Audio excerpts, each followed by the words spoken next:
নতুন বছরে নতুন বাংলাদেশ গড়তে সব রাজনৈতিক দলকে ঐক্যবদ্ধভাবে কাজ করার আহ্বান জানিয়েছে জাতীয় নাগরিক পার্টি এনসিপি। বাংলা নববর্ষ উপলক্ষে রাজধানী বাংলা মোটর দলের কেন্দ্রীয় কার্যালয় থেকে বৈশাখী শোভাযাত্রা বের করে জাতীয় নাগরিক পার্টি। আনন্দ শোভাযাত্রা শেষে রাজধানীর ইস্কাটনে বিভিন্ন সাংস্কৃতিক আয়োজনও ছিল এনসিপির।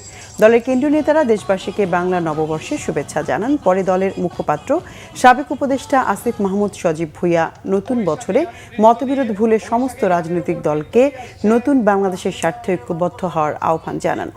আর এনসিপির উত্তরাঞ্চলের সমন্বয়ক সার্জিস আলম নতুন বছরে দেশের অর্থনীতির জন্য শুভকামনা জানান। এই নববর্ষে আমাদের এইটুকু আশা থাকবে যে আমাদের এই বাংলাদেশের অর্থনীতি সকল ধরনের কালো হাত থেকে মুক্তি পাক।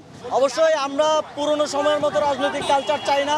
আমরা এখন সৌহার্দ্যপূর্ণ এবং ঐক্যবদ্ধভাবে একটা সুন্দর বাংলাদেশ বিনির্মাণের জন্য সকল রাজনৈতিক দল একসাথে কাজ করে বাংলাদেশের জনগণের জন্য একটা সুন্দর বাংলাদেশ বিনির্মাণের একটা রাজনৈতিক কালচার চাই।